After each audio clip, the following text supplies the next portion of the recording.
प्रत्येक वर्ष हम सभी भारतवासी गणतंत्र दिवस पर बाबा साहेब एवं अन्य महान पुरुषों जिनकी आज़ादी की लड़ाई में अपना योगदान है, उनके स्मारक स्थलों पर या उनके मूर्तियों पर, स्टेच्यूओं पर हम लोग जाकर माला चढ़ा देते हैं, तिरंगा फहरा देते हैं। परंतु हमारे जीवन में उनके द्वारा बताए गए, उनके द्वारा किए गए और उनके द्वारा लाए गए परिवर्तन के बारे में कोई संकल्प, कोई सोच नहीं होता। जिस तरह से वो भारत को देखना चाहते थे, जिस तरह से वो समाज में एक परिवर्तन देखना चाहते थे, उस परिवर्तन का हम सब हिस्सा नहीं बन पाते। जिस तरह वो नारियों में परिवर्तन करना चाहते थे, जिस तरह से वो समाज में परिवर्तन करना चाहते थे, जिसके लिए उन्होंने इस संविधान भी बनाया, जिसके लिए उन्होंने रास्ता भी बताया, हम उस परिवर्तन का हिस्सा नहीं बन पाते। आज भी हम पाखंड और आडंबर से इस कदर बंधे होते हैं कि उससे मुक्ति का कोई मार्ग हमें मिले भी तो हम खोजना नहीं चाहते, उस पर चलना नहीं चाहते। तो आज के दिन हम सबको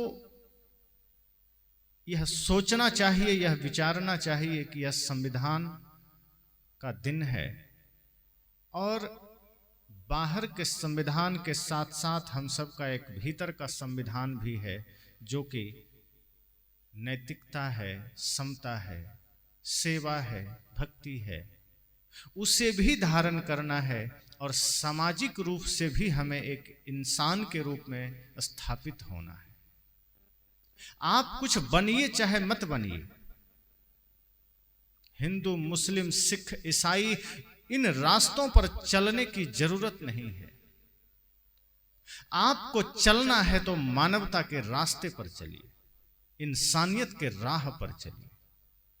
बनना है राष्ट्रभक्त बनिए, बनना है माता पिता गुरु का भक्त बनिए, बनना है तो किसी निर्बल का सहारा बनिए, बनना है तो किसी लाचार का सहारा बनिए, किसी भूखे को भोजन, किसी प्यासे को पानी, किसी निर्बल का बल बनिए। और जिस दिन आप यह संकल्प लेंगे कि मुझे यही बनना है, उस दिन धरती पर इंसानियत आने से कोई रोक नहीं सकता। आज इंसानियत दिखती नहीं है। इंसान तो दिखते हैं, आदमी तो दिखते हैं, लेकिन इंसानियत नहीं दिखती, आदमियत नहीं दिखती। इसलिए साहब ने कहा था, मानुष केरी खोलरी ओढ़े फिरत हैं बैल। साहब ने कहा कि ये मनुष्यों का खोल में मनुष्य नहीं, बैल घूम रहा है। जीने खाने से ज्यादा कुछ सोचता ही नहीं है, अपने से ज्यादा कुछ सोचता ही नहीं है। बगल में कोई दुखी है, ये दुख हमें प्रभावित नहीं करता। माता पिता के आंखों में आंसू है, उनके आंसू हमें प्रभावित नहीं करते। पड़ोसी बीमार है, पड़ोसी लाचार है, समाज में कोई लाचार है, वो लाचारी, वो बीमारी हमें प्रभावित नहीं करती। हम अपने ही स्वार्थों में जीते चले जाते हैं। आज के इस पवित्र दिन में जब हम आजादी के बाद अपना पहला संविधान देश में लागू कर पाए, हम सबका दायित्व क्या है? जब से भारत गुलाम हुआ, सोचिए किन अवस्थाओं से यह देश गुजरा होगा, किस तरह से भारत कुचला गया, किस तरह से यहाँ की सारी चीजें तहस नहस कर दी गई, संस्कृति सभ्यता नष्ट की गई, इंसानियत खोती चली गई। और उस विषम परिस्थितियों से हमारे महापुरुषों ने अपना बलिदान देकर हमें आजाद कराया। वे आजादी तो नहीं देख सके, जितने लोगों ने अपनी शहादत दी, सबने आजादी नहीं देखी। लड़ाइयां जरूर लड़ी, लेकिन बाद में लोगों ने आजादी भी देखी, संघर्ष भी देखा, दुख भी झेला, और आज हम सब पूरी तरह स्वतंत्र हैं। लेकिन मानसिक गुलामी नहीं गई है। भाषा के तौर पर, वस्त्र के तौर पर, संस्कृति के तौर पर आज भी हम गुलाम हैं, हम स्वतंत्र नहीं हो पाए। आज समाज में जो फैली हुई विकृतियां हैं, आज समाज में फैली हुई कुरीतियां हैं, उसी का द्योतक है कि आज हम मानसिक गुलाम हैं। हम हमारे महापुरुषों ने जो हमें रास्ता दिया उस रास्ते पर हम चल ही नहीं पाते, कितना भी कोशिश कर ले। महात्मा बुद्ध हो, चाहे महावीर हो, चाहे सदगुरु कबीर हो, अपने अपने समय में सब ने वो मार्ग हमें दिया, वो ज्ञान हमें दिया, जो आज अगर हम उस पर चलने की चेष्टा करें तो हमारा जीवन सरल सफल सुरम्य हो सकता है। पर कितने लोग हैं जो उनको सुनते हैं, जानते हैं। आज लोग बुद्ध को नहीं सुनते, जो उनको मानते हैं वे लोग भी सिर्फ उनका नाम लेके बैठ गए, उनका ज्ञान से कोई लेना देना नहीं है। जो कबीर को मानते हैं वो सिर्फ नाम लेकर बैठ गए, जो बाबा साहेब को मानते हैं वो नाम लेकर बैठ गए, उनके आदर्श उनके आचरण हमारे जीवन में कोई मतलब नहीं। जो आज अयोध्या में हो रहा है वही हम कर रहे हैं। आज चारों तरफ यह बात हो रही है कि राम जी आ रहे हैं, हम भी यही करते हैं। राम जी को वो लोग ला रहे हैं और हम लोग कबीर को ला रहे हैं, बुद्ध को ला रहे हैं। अंतर कुछ भी नहीं है, लेकिन अंतर इतना होना चाहिए कि अगर वो राम को ला रहे हैं तो सवाल तो बनता है कि राम चित्र में आ रहे हैं कि चरित्र में आ रहे हैं, राम किस रूप में आ रहे हैं। और यदि राम आ रहे हैं तो राम गए कब थे, और गए थे तो कहां गए थे, और आ रहे हैं तो कहां आ रहे हैं। और यदि अयोध्या में आ रहे हैं तो बाकी जगह कहां थे, और बाकी मंदिरों में कौन बैठा है। लेकिन समस्या यह है कि हम भी उस भीड़ का हिस्सा बन जाते हैं, हम भी उसी में शामिल हो जाते हैं। मैं तो कहता हूं महापुरुषों को मत बुलाइए, उनके आदर्शों को अपने जीवन में उतार लीजिए। महापुरुष आपके जीवन में आ गए। मंदिरें ना बने कोई दिक्कत नहीं है, स्तूप ना बने कोई दिक्कत नहीं है, लेकिन जिस दिन आपका हृदय मंदिर बन जाएगा, बाहर का मंदिर दो कौड़ी का हो जाएगा। और आज हम बाहर मंदिर बनाते चले जा रहे हैं, बाहर हम सारी व्यवस्थाएं करते चले जा रहे हैं, लेकिन हमारा हृदय कब्रगाह बन गया है, कबाड़खाना बन गया है। इसी हृदय में नफरत पल रही है, इसी हृदय में द्वेष पल रहा है, इसी हृदय में घृणा है, इसी हृदय में व्यभिचार है, इसी हृदय में क्रोध है, इसी हृदय में अहंकार है। जिस दिन आपके हृदय में महापुरुषों का निवास हो जाएगा, उस दिन सारी घृणाएं समाप्त हो जाएगी। जरा सोचिए, जिस दिन आपके दिल में स्वयं तथागत बुद्ध का निवास होगा, यहां कोई घृणा निवास करेगी क्या?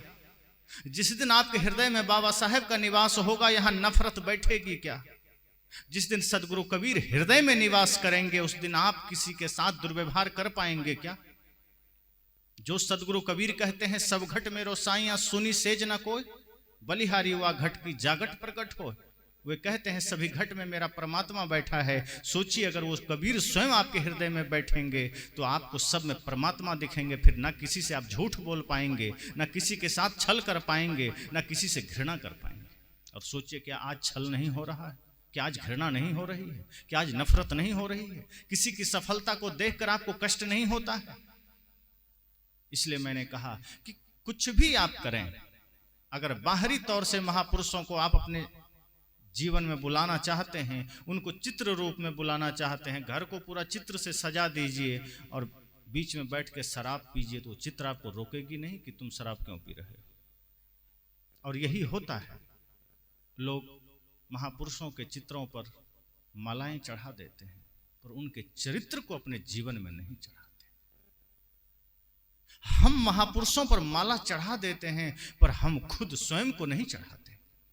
अगर चढ़ाना है तो अपने अहंकार को चढ़ाइए, अपने आप को चढ़ाइए, स्वयं को समर्पित कीजिए। और एक दिन माला चढ़ाने से क्या हो? एक दिन राष्ट्रीय गीत बजाने से क्या होगा?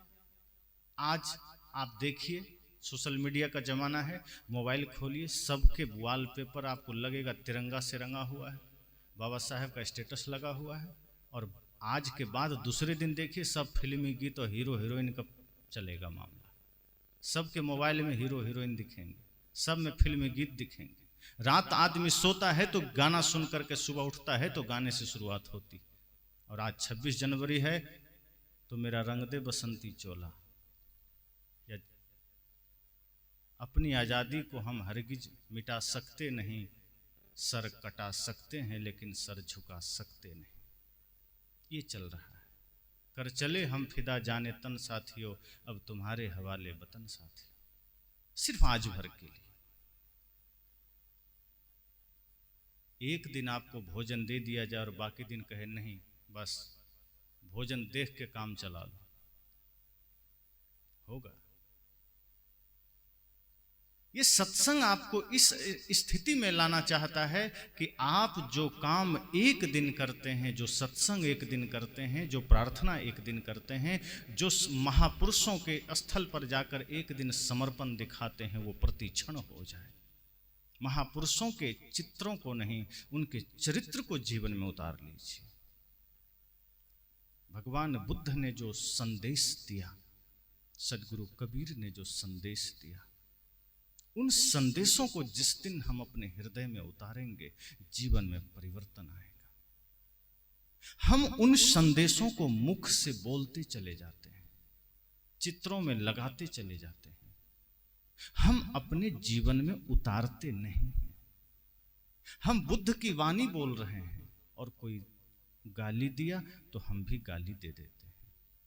हम बुद्ध को पढ़ते हैं और कोई गाली दिया तो गाली तो छोड़िए, आदमी कहता है गाली दिया तो हम गोली देंगे। और भगवान बुद्ध क्या करते थे?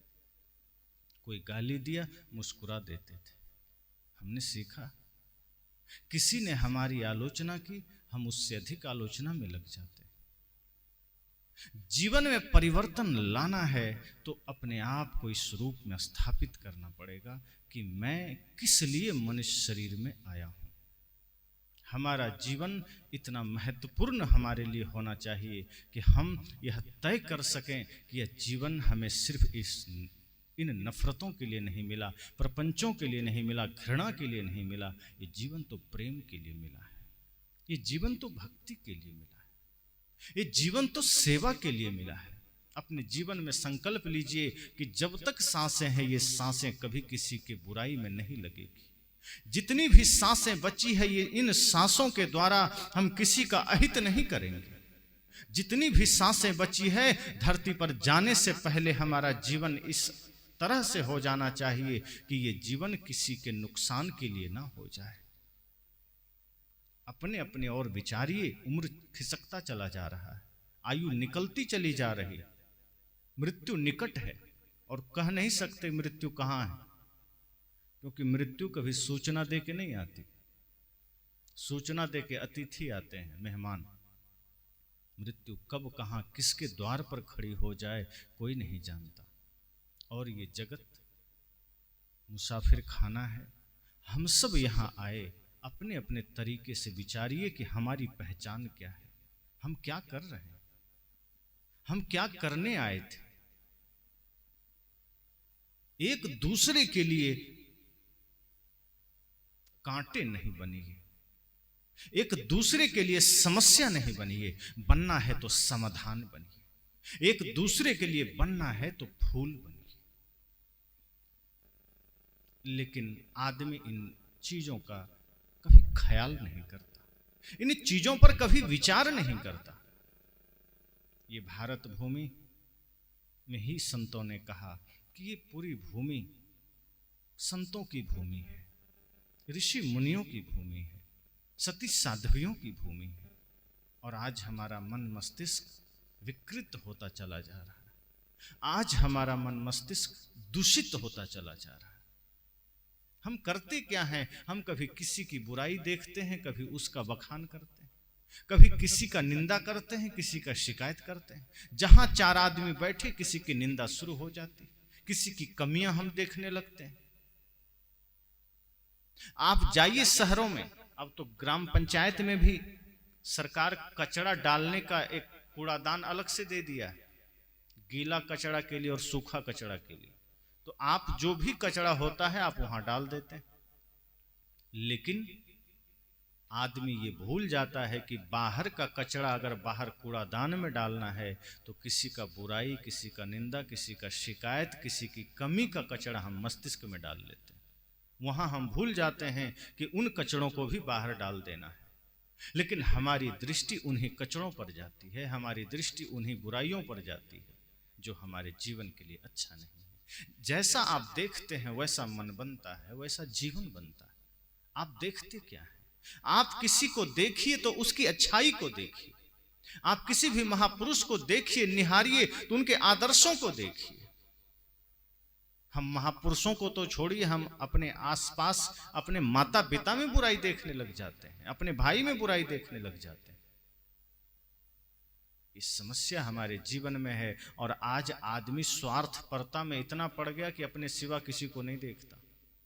आज न्यायालय में जाइए, कोर्ट में जाइए तो अधिकांश मुकदमा आपको भाई भाई का मिलेगा, पिता पुत्र का मिलेगा, पड़ोसी पड़ोसी का मिलेगा, कोई दूसरा मुकदमा नहीं मिलेगा। और सबका कारण जमीन विवाद होता है। अक्सर बहुत कम विवाद आपको मिलेगा जो कुछ और मिलेगा। ये जमीन का विवाद, जो जमीन किसी की हुई नहीं, आज आपके नाम रजिस्ट्री है, कल आपके बच्चे के नाम होगा, परसों किसी और के नाम होगा। 100 साल पहले उठा के देखिए तो आपके आसपास किसी का नहीं होगा, किसी और का रहा होगा। जमीन वही है, रजिस्ट्री बदलते चले जा रहे हैं, आप भी बदलते चले जाएंगे, लेकिन झगड़े हम ऐसा करते हैं जैसे अस्थाई रहना, जैसे परमानेंट रहना। लेकिन आदमी सोचता है सदा रहना नहीं है तो क्या हुआ, ऐसे छोड़ देंगे। हम अपने महापुरुषों से सीखते नहीं, हम निशाचरों से सीख लेते, हम दैत्यों से सीख लेते, हम राक्षसों से सीख लेते। हम मानते तो संतों को हैं, मानते तो देवताओं को हैं, लेकिन जीवन हमारा दानवों का हो गया है। नफरत, घृणा, ईर्ष्या, द्वेष, छल, कपट, नशा, दुर्व्यसन। गुरु जी से माला भी लिए उधर खैनी भी खा रहे हैं, तंबाकू भी पी रहे हैं, खा रहे हैं, बीड़ी भी पी रहे हैं, गांजा पी रहे हैं, सिगरेट पी रहे हैं, और बड़े चाव से। और थोड़ा भी खेद नहीं होता कि हम गलत कर रहे हैं, थोड़ी भी पीड़ा नहीं होती कि हम गलत कर रहे हैं। संत समझाते हैं, रास्ता बताते हैं, लेकिन हम फिर वही भूल करते हैं। कितने लोग हैं, अवस्था ढलती चली जाती है, हमारा खान पान नहीं बदलता।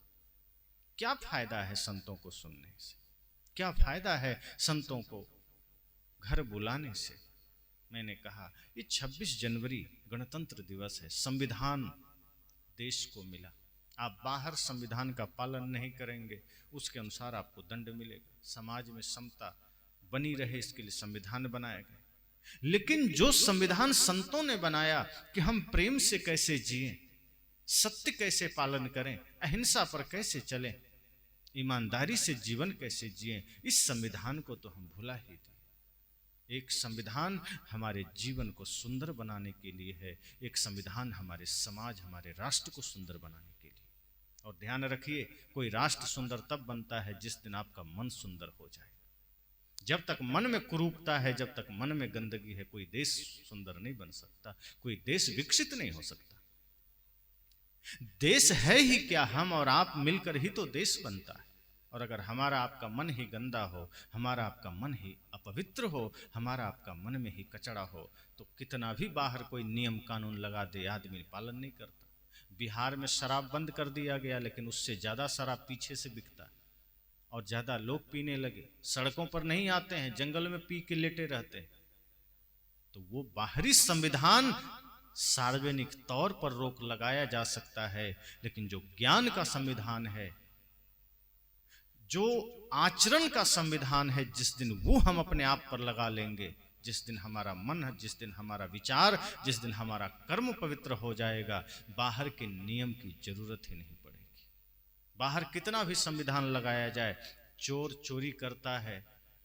और कोई अगर आज स्थिति यह है, इतना भ्रष्टाचार हमारे देश में फैला है, इतनी कुरीतियां हमारे देश में फैली है, इतना ज्यादा पाप फैला है कि एक से एक आदमी तस्करी कर रहा है, मानव तस्करी चल रहा है, नशा का तस्करी चल रहा है। आदमी डॉक्टर ऑपरेशन करते करते किसी का किडनी निकाल के चुपके से बेच लेता है। आपके अंग का तस्करी चल रहा है, छोटे छोटे बच्चों के अंग का तस्करी चल रहा है, और ऐसे लोग को पुलिस पकड़ती नहीं है। अगर पकड़ लिया 1-2 करोड़ लेके छोड़ देती है। ये मूल में भ्रष्टाचार है, क्योंकि उसका जो भीतर का संविधान है वो बिगड़ा हुआ है। सुप्रीम कोर्ट जैसे बड़े से कोर्ट में आप जाइए, जो निर्दोष है वो पैसा दे नहीं पाता है, और जो दोषी है, पाप करके आया है, वो पैसा दे के छूट जाता है। तो जिस दिन आपका भीतर का संविधान सही हो जाएगा, बाहर संविधान की जरूरत ही नहीं पड़ेगी। पुलिस की जरूरत किसको है? गाय को कि बैल को कि कुत्ता को? जो आपके क्षेत्र में थाना बनाया गया है वहां कौन बंदी है? वहां कौन पकड़ने जा रहा है? आपके क्षेत्र में कोई भी जानवर है उसके लिए ना पुलिस है, ना थाना है, ना कोर्ट है, ना न्यायालय है।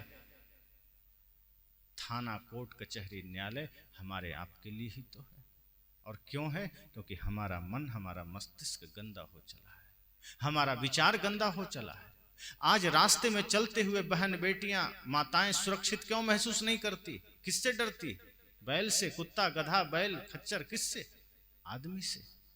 क्योंकि आदमी के मन का संविधान बिगड़ गया है, आदमी के जीवन का आधार बिगड़ गया है, उसका व्यक्तित्व गिर गया है, उसकी नैतिकता गिर गई है। और जिस दिन हमारा नैतिक स्तर ऊंचा होगा, बाहर का संविधान क्यों चाहिए? क्यों पुलिस की जरूरत पड़े? क्यों कर्फ्यू लगाना पड़े? किसके लिए? कोई बैल उपद्रव नहीं करता, और छोड़िए सबसे खूंखार जानवर शेर है, वो भी उपद्रव नहीं करता, वो भी डरता है आदमी से। वो कहता है भाई पहले मेरे से तुम डरता था, लेकिन अब हम ही तुमसे डरते हैं, तुम ज्यादा खूंखार हो गया। अब आप निकलिए सड़क पर, आपको सांप से डर नहीं लगता है, आपको बिच्छू से डर नहीं लगता है, आपको अन्य किसी जीव जंतु से डर नहीं लगता है, लेकिन आदमी कहता है पता नहीं कहां पर कौन चोर बैठा होगा, कोई डकैत बैठा होगा, पता नहीं कहां पर कौन बैठा होगा। आप तो अस्पताल में भी जाके डरते हैं कि पता नहीं डॉक्टर क्या करेगा, घबराते रहते हैं। कोर्ट जाते हैं, आप वकील से डरते हैं। बल्कि कहीं रास्ते में पुलिस की गाड़ी दिख जाए आप कांपने लगते हैं कि पता नहीं पुलिस क्या कर बैठे हमारे साथ, क्योंकि वो सेवा के लिए खड़ा ही नहीं है। सच तो ये है कि वो लूटने के लिए ही खड़ा है। ये डर, ये भ्रष्टाचार क्यों? क्योंकि सबके भीतर का संविधान बिगड़ा हुआ है, और जब भीतर का संविधान बिगड़ जाता है तो बाहर का संविधान फिर कुछ नहीं करता। इसलिए बुद्ध ने कहा था सबसे पहले मन को ठीक करो। सदगुरु कबीर ने कहा था जिस दिन आपका मन निर्मल हो जाएगा उस दिन तो स्वाभाविक समाज में समरसता आ जाएगी। जिस दिन आपका मन निर्मल हो जाएगा आप गलत सोच ही नहीं सकते, फिर सड़कें खाली मिलेंगी, फिर रात को भी कोई माताएं जा रही है तो फिर यही भाव उठेगा कि मातृव्रत परदारेसु पर द्रव्यसु लोष्ठवत, कि जो माताएं हैं, बहनें हैं, ये पूजनीय है, ये सब मातृवत है। नारियों में मातृभाव आ जाएगा, जो अपने समान उम्र के है उसमें बहन का भाव आ जाएगा, जो छोटी है उसमें पुत्री का भाव आ जाएगा। लेकिन आज क्या है? घर के ही आसपास हम लोग सुरक्षित नहीं हैं, असुरक्षा का भाव है, समस्या है। इसलिए मैंने कहा जिस दिन हम अपने महापुरुषों के दिए हुए विचारों को अपने जीवन में उतार लेंगे उस दिन हम सबका भीतर का संविधान सही हो जाएगा, उस दिन हम सबका भीतर का नियम सही हो जाएगा, हमारा जीवन जीने का तरीका सही हो जाएगा। हम अपने जीवन जीने के तरीके को बदलें। हम बाहर सब कुछ बदलते हैं, घर बदल लेते हैं, कपड़े बदल लेते हैं, पुराना घर है नया बना लेते हैं, पर्दा नया कर लेते हैं, मोबाइल नया कर लेते हैं, गाड़ी नई कर लेते हैं, चप्पल जूता सब नया कर लेते हैं। मन पुराना का पुराना है। जैसा गंदा मन हमारा था वैसा ही मन गंदा लेकर घूम रहे हैं। उसी मन में कभी नफरत है, कभी घृणा है, कभी ईर्ष्या है, कभी द्वेष। अगर नया करना है, बदलना है तो मन को बदलिए। अगर कुछ सही करना है तो मन को करिए, और मन सही होगा संतों के सत्संग से, मन सही होगा ध्यान से। घर में रहिए, सुबह उठिए ध्यान करिए, रात सोने से पहले ध्यान करिए, और जिस दिन ध्यान में उतरेंगे उस दिन नैतिकता बदलेगी। जिस दिन ध्यान में उतरेंगे उस दिन भीतर का संविधान सुधरेगा। इसलिए एक संविधान 26 जनवरी को लागू हुआ, वो समाज को दिशा देने के लिए, राष्ट्र को बदलने के लिए हुआ, लेकिन उस राष्ट्र को परिवर्तन देने के लिए जो मनुष्य खड़ा है वो मनुष्य जिस दिन बदल गया, हम और आप बदल गए, उस दिन फिर सोचना नहीं पड़ेगा। उस दिन फिर इतने कोर्ट कचहरी की जरूरत नहीं पड़ेगी, उस दिन फिर इतने पुलिस की जरूरत नहीं पड़ेगी। और उसके लिए ये सत्संग हमारे जीवन में जरूरी है, उसके लिए ये आयोजन हमारे जीवन में जरूरी है। हम लोग एक दिन जुड़ते हैं, एक दिन सुनते हैं, बाकी समय उन्हीं विचारों में जीने लगते हैं, उन्हीं संस्कारों में जीने लगते हैं। इसलिए हमारे जीवन में कोई परिवर्तन नहीं आता, इसलिए हमारे बच्चे जो आने वाली पीढ़ियां हैं उसमें कोई बदलाव नहीं आता।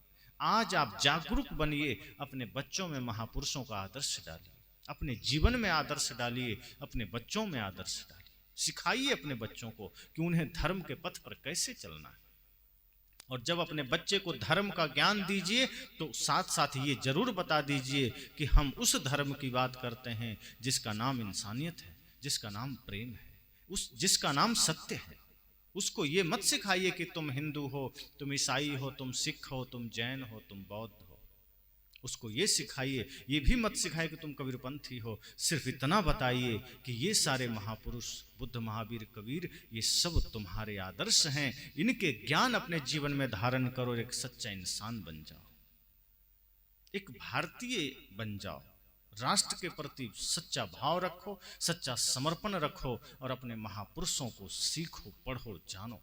और जिस दिन एक छोटे से बच्चे में भी आपने इतना डाल दिया, वो बच्चा फिर आपके ही नहीं समाज का उद्धारक बन जाएगा। लेकिन आज हमारी गलतियां हमारे बच्चों को इस कदर बना रही है कि वो बच्चे समाज का उद्धारक नहीं, समाज का विध्वंसक बनते चले जा रहे हैं। आज हमारे युवा समाज के निर्माण का सहायक नहीं बन रहे, वो समाज के विनाश का कारण बन रहे। और इसका दोष न हम पाकिस्तान को दे सकते हैं, न चीन को दे सकते हैं। ये सारी समस्या हमारे समाज की है, माता पिता की है। जिस दिन माता और पिता ये ठान लें कि हम निर्माण कर सकते हैं अपने बच्चों का, जैसे आप एक घर का निर्माण करते हैं, उसी तरह एक संतान का निर्माण आपको करना है। जन्म देकर आप भूल जाते हैं, बहुत हुआ विद्यालय में दाखिला करा दिए, लेकिन उसके बाद आप अपने दायित्व, अपने कर्तव्य से विमुख हो जाते हैं। एक बच्चे में नैतिकता, मर्यादा, संस्कार, दिव्यता सब कुछ आपको डालना है और निरंतर डालना है। अपने महापुरुषों के आदर्शों से उनको जोड़िए, उनको सुनाइए, सिखाइए।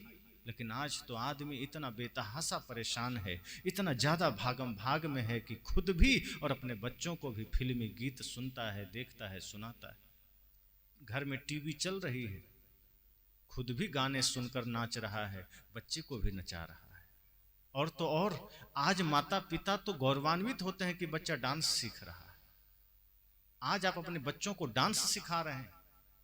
अपने बच्चों को सिखाना है तो माता पिता गुरु की भक्ति सिखाइए, समाज की भक्ति सिखाइए। अपने बच्चे को सिखाना है तो सेवा सिखाइए, अपने बच्चे को सिखाना है तो राष्ट्र के लिए मर मिटना सिखाइए। हमारे 7 लाख वीरों ने अपनी जान दे दी हम सबको आजाद कराने के लिए, और आज हम गहरी नींद में सो रहे हैं। जिन जिन महापुरुषों ने अपनी शहादत दी है, क्या ये वही सोच रहे थे जो हम सब कर रहे हैं? ये जातियों में बटा हुआ समाज, संप्रदायों में बटा हुआ समाज, क्या यही कल्पना थी बाबा साहेब की? क्या यही कल्पना थी नेताजी सुभाष चंद्र बोस की? क्या यही कल्पना थी भगत सिंह की? क्या यही कल्पना थी चंद्रशेखर आजाद की? इन जैसे महापुरुषों ने अपनी जीवन, अपना समय, अपना प्राण तक न्यौछावर कर दिए देश के लिए, और आज हम सिर्फ उनके विचारों का तमाशा बना दिए। चित्र लगा के एक दिन गुणगान कर लेते हैं, बाकी समय वही विचार जो हमारे समाज को बदनाम करने वाले हैं, वही अस्तित्व हम स्थापित कर लेते हैं, जिसके वजह से हमारा संस्कार गिरता चला गया। आज जितना समय आदमी बिगड़ने के लिए दे रहा है, सुधरने के लिए समय ही नहीं देता। और सच तो कहिए, बिगड़ने के लिए कुछ करना नहीं पड़ता है, सुधार के लिए मेहनत लगता है, जीवन निर्माण के लिए मेहनत लगता है। आदमी का उम्र गुजर जाता है घर बनाने में, लेकिन उसी घर को तोड़ना हो तो एक दिन भी नहीं लगता। एक सच्चा इंसान बनना हो तो पूरी जिंदगी लग सकती है, लेकिन चोर, डाकू, लुटेरा बनना हो तो कहीं आपको जाने की जरूरत नहीं। कहीं भी चोरी सिखाने का विद्यालय नहीं मिलेगा आपको, कहीं भी लूट सिखाने का विद्यालय नहीं मिलेगा, कहीं गाली सिखाने का विद्यालय नहीं मिलेगा। और किसी को भी आपको ट्रेनिंग नहीं देना पड़ेगा कि चोर बन जाओ। पुलिस की ट्रेनिंग है, आर्मी की ट्रेनिंग है, साधु होने की ट्रेनिंग है। डॉक्टर की ट्रेनिंग है, लेकिन चोरी का कोई ट्रेनिंग है क्या? कोई केंद्र है आपके क्षेत्र में जहां आप जाइए और 1 महीना में चोर बन के आ जाइए? आदमी बन जाता है, खुद बन जाता है। वो असावधान हुआ कि बन गया। क्रोधी बनने के लिए आपको कुछ नहीं करना पड़ता, चोर बनने के लिए कुछ नहीं करना पड़ता, बल्कि आप थोड़ा सा असावधान हो जाइए, थोड़ा बेहोश हो जाइए। कब चोर बन गया, कब क्रोधी बन गया, कब डाकू बन गया, कब हत्यारा बन गया, पता भी नहीं चलता। इसलिए सत्संग हमें सजग करता है कि जीवन थोड़ा है, कब मृत्यु आ जाए कौन जानता है, किसके जीवन में आ जाए कोई नहीं जानता। इसलिए जीवन थोड़ा है, इसको यूं गंवा के मत चले जाइए, इधर उधर में लगा के मत चले जाइए। अगर जाना है तो कुछ करके जाइए। आज लाखों करोड़ों लोग मर के चले जाते हैं, कोई पड़ोसी भी नहीं जानता। अगर आप चाहते हैं कि अपने ही नहीं गैर भी आपको याद करे, तो जिंदगी ऐसी बना दिल जिंदा रहे दिल साध तू न हो दुनिया में तो दुनिया को आए याद तू। और ये तब होगा जब जीवन में अच्छे कर्म करेंगे, जब सत्य के राह पर चलेंगे। कितने भी कष्ट आ जाए, कितनी भी तकलीफें झेलनी पड़े, सत्य के पथ से मत हटिए, न्याय के पथ से मत हटिए, धर्म के पथ पर चलिए, प्रेम के पथ पर चलिए। क्रोध घृणा ईर्ष्या का त्याग कर दीजिए, हिंसा का त्याग कर दीजिए। और जब सत्य के मार्ग पर चलेंगे तो खुद भी सुखी रहेंगे, आपके वजह से समाज भी सुखी रहेगा। जब हम नफरतें पालते हैं, घृणा पालते हैं, तो खुद भी दुखी होते हैं, समाज भी दुखी होता है, हमारा असर समाज पर भी होता है। तो आज के दिन ये संकल्प लीजिए कि बाहर का संविधान तो हमारे राष्ट्र को ऊंचा बनाएगा, लेकिन अगर हमने अपने भीतर के संविधान को बिगाड़ लिया तो फिर बाहर का कोई संविधान काम नहीं करेगा। जैसे आपका दिया बढ़िया है और दिया में ज्योति ही ना हो, बाती ही ना हो, तो दिया किस काम का? नदी खूब लंबी चौड़ी है और पानी ही ना हो तो किस काम का? शरीर खूब हट्टा कट्टा है और प्राण ही ना हो तो किस काम का? गाड़ी खूब महंगी है और ड्राइवर ही नहीं है तो किस काम का? इसी तरह से सब कुछ सही है बाहर, लेकिन अगर हमारा चरित्र, हमारा मन बढ़िया नहीं है तो बाहर सब कुछ बढ़िया होगा, हम उसका भी दुरुपयोग कर लेंगे। आज संविधान का भी लोग दुरुपयोग करते हैं। क्यों? क्योंकि मन गंदा है। और मन अच्छा हो तो व्यक्ति नरक को भी स्वर्ग बना सकता है। मन पवित्र हो तो व्यक्ति समाज में उत्थान ला सकता है, समाज को दिशा दे सकता है। तय आपको करना है कि आप समाज का उद्धारक बनना चाहते हैं या बिगाड़क बनना चाहते हैं। तो बच्चे हों, बूढ़े हों, जवान हों, सब ये विचार करिए कि ये बड़ा सुंदर अवसर हम सबको मिलता है 3 दिन का।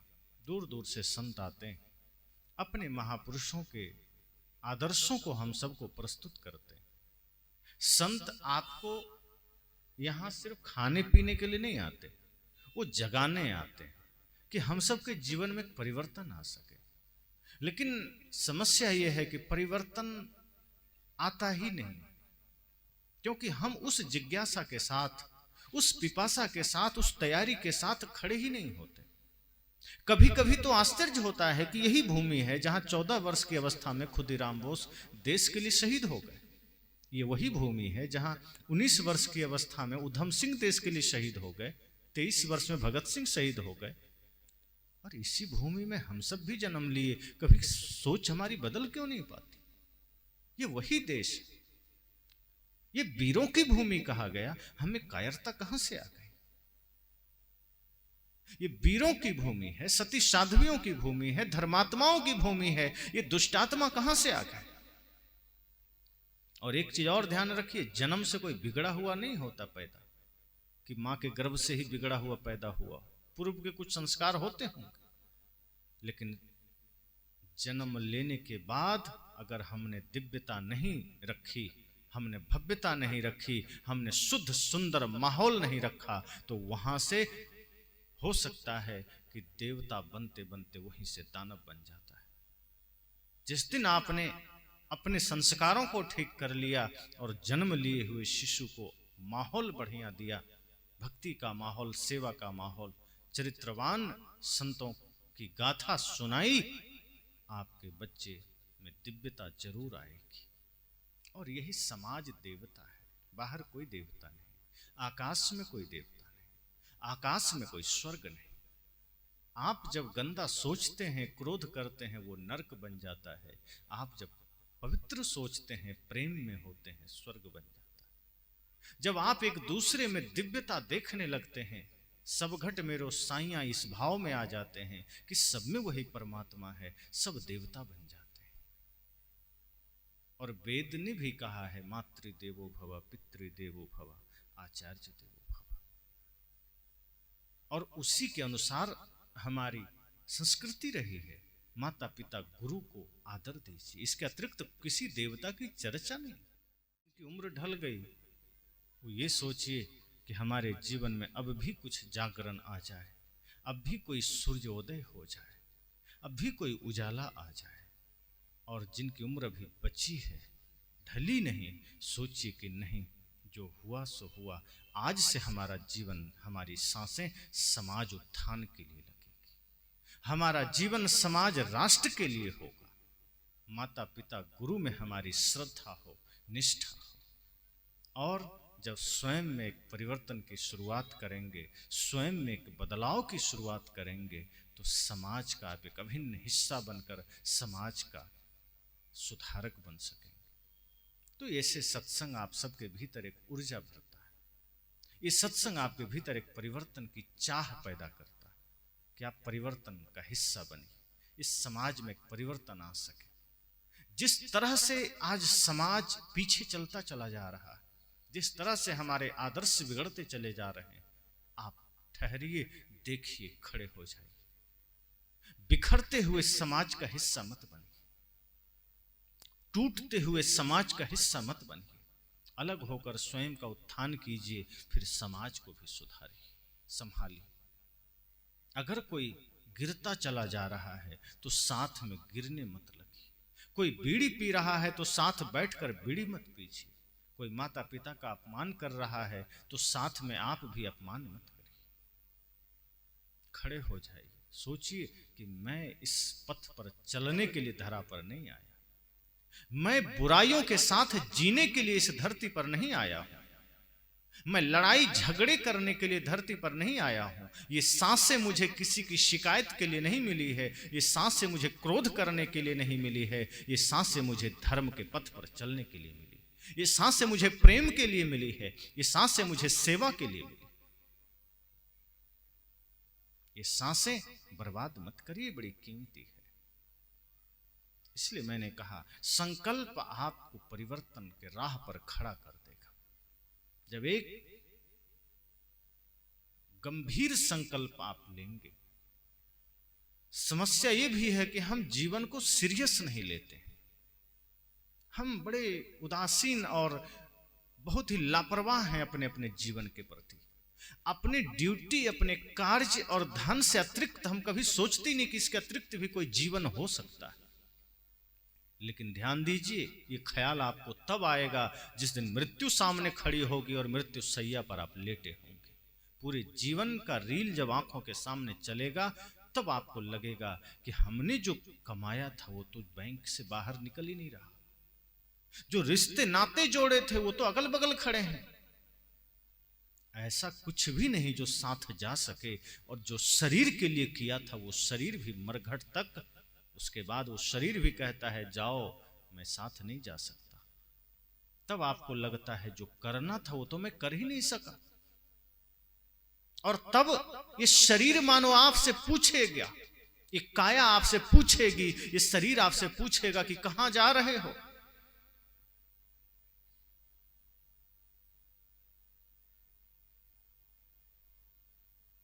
तब आप क्या करेंगे? उस वक्त क्या जवाब देंगे? तब आपको लगेगा जो करना था वो नहीं किया, सब किया, सारी तैयारी की, संसार में पूरा 2400 घंटा लगा दिया, टाइम से ड्यूटी किया, टाइम से धन कमाया, टाइम से खाना भी नहीं खाया लेकिन बाकी सब टाइम से किया, टाइम से सत्संग नहीं किया लेकिन बाकी सब किया। लेकिन अब जब साथ जाने की बारी है तो खाली हाथ है, तो कुछ भी साथ नहीं। वो कमाई करना जरूरी है जो साथ जा सके। संत ये नहीं कहते कि बाहर कमाना छोड़ दो, शरीर को भोजन देना पड़ेगा, कपड़ा देना पड़ेगा, लेकिन वो धर्म की कमाई भी करके जाना जो साथ जा सकती है।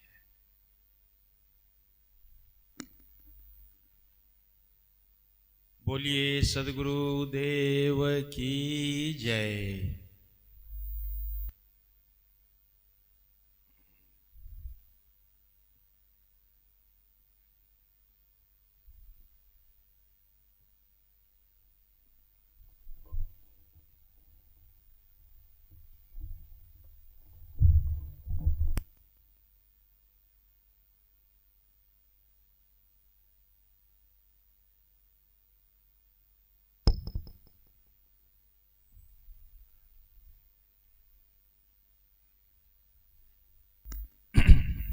तो मैंने कहा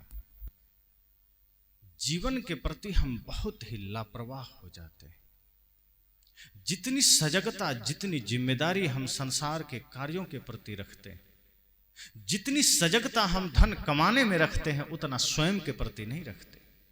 जिस दिन हम अपने मन के प्रति सजग हो जाएंगे, मन के प्रति जिम्मेदार हो जाएंगे, मन में कोई कचरा रह ही नहीं सकता, मन में कोई बुराई नहीं रह सकता।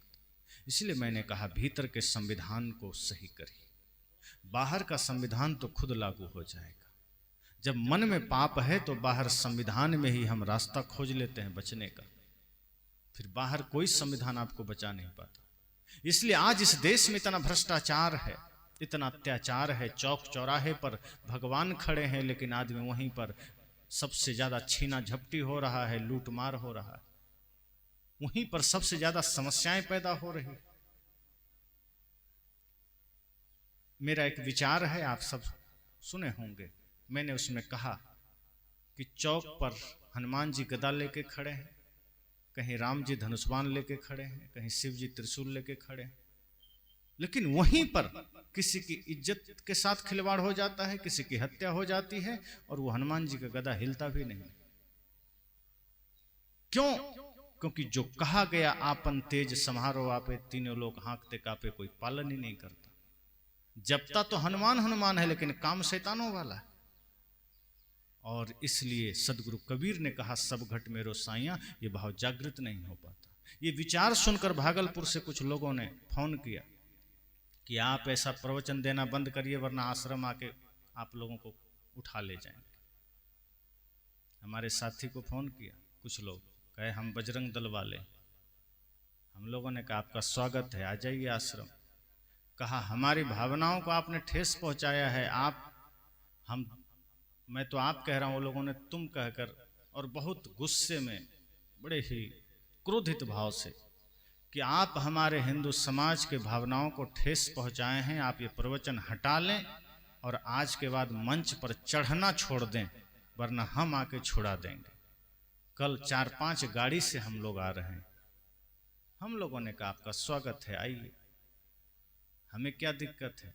अगर आपको कोई तकलीफ है तो आश्रम आइए, बैठ के विचार करेंगे। कहा नहीं नहीं, बैठ के नहीं करेंगे, 200 FIR करवाएंगे और आ करके आप लोगों को ठीक करेंगे।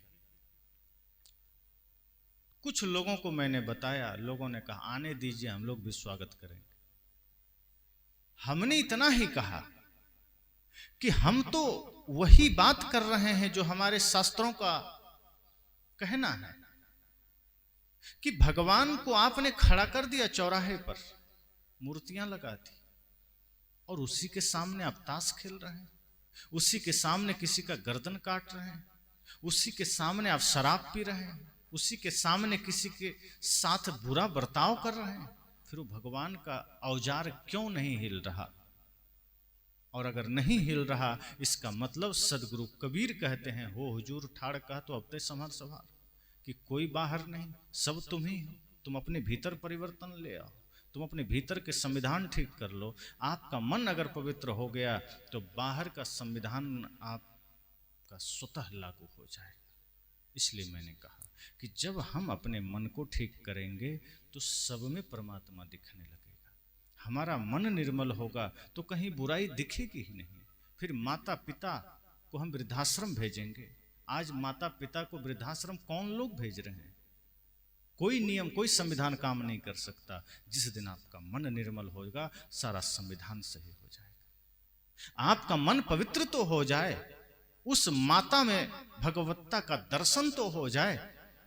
दुर्भाग्य हमारा है कि हम शिव मंदिर में जाते हैं, शिव जी को देखते हैं, कहते हैं जगत पिता हैं, और जिस पिता ने जन्म दिया उसको लाठी लेके खड़े हैं, उसको पानी भी नहीं दे रहे। जिस माँ ने जन्म दिया है उस माँ में हमें पार्वती का, जगदम्बा का दर्शन नहीं होता। लेकिन मंदिर में जाते हैं जगदम्बा के सामने खड़े होकर कि माँ मुझे सब कुछ दे दो। अपने माँ को तो आप आंसू दिला रहे, अपने माँ को तो कष्ट दे रहे। मैं कहता हूँ कि जिस दिन आपके मन निर्मल होंगे, मन पवित्र होगा, ये समाज ही पूरा देवत्व से भरा होगा, ये समाज ही स्वर्ग से सुंदर होगा। इसलिए ध्यान रखें, ये सत्संग आपके जीवन के लिए जागरण है, ये सत्संग आपके जीवन के लिए परिवर्तन है। और इस परिवर्तन का हिस्सा बनना है तो मन निर्मल करने का संकल्प लेकर बैठिए। मन निर्मल हो गया तो सब हो गया। बस।